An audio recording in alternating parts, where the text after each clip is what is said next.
It's late. The house is quiet. You're getting ready for bed, and you notice your nails are long, your hair a little uneven. You reach for the scissors, but suddenly, your grandmother's voice echoes in your mind. Don't cut your nails or hair at night. For many Muslims around the world, this isn't just a cultural saying, it's a deeply ingrained rule. Some treat it as superstition, others as tradition, and some believe it's rooted in Islamic teaching. So where does this idea really come from? If you liked this video, please hit the like button, share it with your friends, and subscribe for more amazing content. In the times before electricity, night was a time of vulnerability. The darkness wasn't just inconvenient. It was dangerous. Cutting nails or hair at night could lead to accidents because the light of lamps or candles was dim. A slip of the blade, a misplaced cut, and injury could follow, but in many Muslim cultures, this advice took on a spiritual dimension. It wasn't just about safety, it was about the unseen. The night after Maghrib is the time the jinn scattered. The Prophet, peace be upon him, told us to keep children indoors at this hour, to close our doors while saying Bismi Allah, and to be cautious with our surroundings. Some elders believe that cutting nails or hair at night could make you vulnerable to these unseen beings, especially if you left the cuttings exposed. Why? Because in the old understanding, parts of your body like nails and hair were seen as carrying a trace of your personhood. If the wrong hands or the wrong creatures got hold of them, harm could follow. And here's where it gets deeper. Across different lands, people told stories of those who cut their nails at night and later fell ill or experienced strange disturbances at home. Some said the jinn used those cuttings in sire, black magic. Others believed it simply attracted their attention. Now, is there direct evidence in the Quran or authentic hadith that forbids cutting nails or hair at night? No. Islam doesn't have a specific prohibition on it. But Islam does teach us to avoid unnecessary risks and to guard ourselves from the traps of Satan. So while the exact act of cutting at night isn't haram, the wisdom behind the old advice is still worth thinking about. Protect yourself during the hours when the unseen is most active and avoid practices that could draw their attention. And there's another layer, the sunnah of keeping personal grooming tied to certain blessed times. The Prophet, peace be upon him, encouraged trimming nails and mustache and removing body hair, preferably linked to days like Friday before Jumu'ah, when cleanliness is rewarded and barakah is present. So instead of randomly doing it in the stillness of night, why not align it with sunnah times that bring reward and safety? Because here's the truth, most of us don't think about our surroundings when we do small things. But in the unseen world, even a simple action can send a signal. Let's step into the stories people tell, because this is where the don't cut nails or hair at night warning truly lives. In a small village, an elderly man recalls an incident from his youth. He cut his nails late at night, tossing the clippings into the yard. That very night, he woke to a pounding in his ears, a feeling like someone was pressing on his chest. He swore he heard faint scratching near the window. For weeks after, he claimed his sleep was disturbed. His health weakened, and nothing seemed to feel right in his home. In another tale from Southeast Asia, a young woman trimmed her hair after midnight, laughing off her grandmother's protests. The next morning, she found strands of her hair scattered on her doorstep, as if someone or something had placed them there that night. She heard whispering in her room, but when she turned on the light, there was nothing.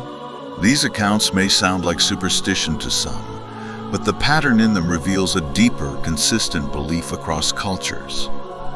That our physical remnants, nails and hair, are more than just waste in Islam. We are taught to dispose of them respectfully. The scholars mention that throwing them carelessly where others can collect them is not recommended, because if they fall into the wrong hands, including those who practice sire, they can be used for harm. And who, more than the jinn, are the workers of such dark deeds? While the Quran doesn't say, don't cut nails or hair at night, it does say, indeed, the plot of Satan is weak. Weak, yes, but not non-existent, and the weakness lies in the believer's protection through dhikr, dua, and care in what we do. So if the night is already their time to roam, why hand them anything of yours to work with? Think about it. The Prophet, peace be upon him, didn't just warn about the dangers of Shaitan. He gave us habits to guard ourselves, saying Bismi Allah before eating, locking the doors at night, covering vessels, and even shaking out bedding before sleep. Small acts, but each one closes a door the unseen could enter through. Cutting nails or hair in the stillness of night. Without protection, especially in silence, in the old understanding, was like leaving a window open in a storm. And here's another angle. For centuries, people's lives revolved around the cycle of day and night. Day was for work and grooming. Night was for rest and worship. By keeping certain acts in daylight hours, people aligned themselves with the rhythm of safety and blessing. So what if you've already done it? What if last night you trimmed your hair or nails, and now you're uneasy? First, don't panic. Islam is not a religion of fear without remedy. It's a religion of protection. Gather the clippings if possible. Dispose of them in a clean, respectful way. Some bury them, some wrap them before throwing away. Second, recite Bismi Allah over yourself and your home. Read Ayat al-Kursi and the last 3 surahs of the Quran before sleeping. Third, make dua. O Allah, protect me from the evil of what I have done knowingly and unknowingly, and from the harm of every creature you have created, because ultimately the jinn have no power except what Allah allows, and the believer's shield is strong when it's made of his remembrance. The deeper you look, the more you realize this isn't just about nails or hair. It's about respecting the spiritual atmosphere of the night. Allah designed time with different qualities. The Prophet, peace be upon him, taught us that the hours after Maghrib are different from the hours before Fajr. Certain moments are heavy with barakah. Others are times when caution is wiser than action. Cutting nails and hair at night, in the old wisdom, wasn't simply a don't do it rule. It was a reminder. Be conscious of the time you choose for every act. At night, the human senses are dulled. The eyes see less, the ears hear differently, and the mind is more prone to distraction. It's a time when Shaitan's whispers can feel louder, when laziness can creep in, and when people are more likely to act carelessly. So elders taught, avoid certain acts when the world is still and the unseen is moving. Not because the act itself is haram, but because the timing changes the atmosphere around it. There's also a symbolic side to this. Nails and hair are part of your fitrah, the natural state Allah created you in. Maintaining them as a sunnah, changing them thoughtlessly in the darkness, can represent acting without clarity.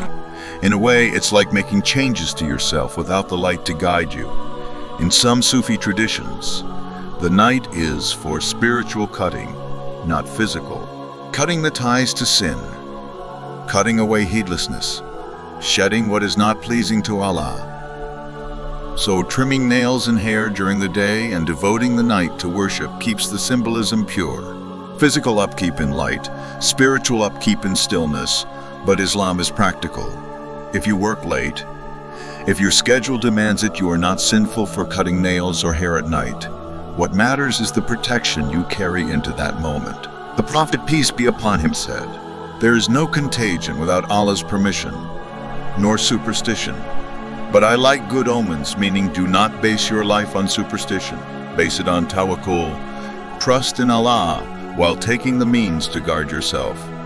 So here's the balance. If you can, keep grooming to the day. If you must, do it at night. Say Bismi Allah before you start. Dispose of your nails and hair respectfully. Recite a short dhikr after, thanking Allah for giving you the ability to maintain your fitrah, and then don't dwell in fear, because fear is also a door the shaitan love to enter. Remember, the believer is never truly alone in the night. Allah, peace be upon him, says, "Do you not see that Allah knows whatever is in the heavens and whatever is on the earth? There is not a secret council of 3, but he is their 4th, nor of 5, but he is their 6th. That means no act, no moment, not even the cutting of a single nail, happens without his knowledge. So whether you follow the old advice or not, do it with Allah in mind, because what truly protects you is not the superstition itself, but the constant awareness that your Rabb sees you. And when you carry that awareness, you'll find that the night isn't a time to fear. It's a time to remember him more. If you liked this video, please hit the like button, share it with your friends, and subscribe for more amazing content.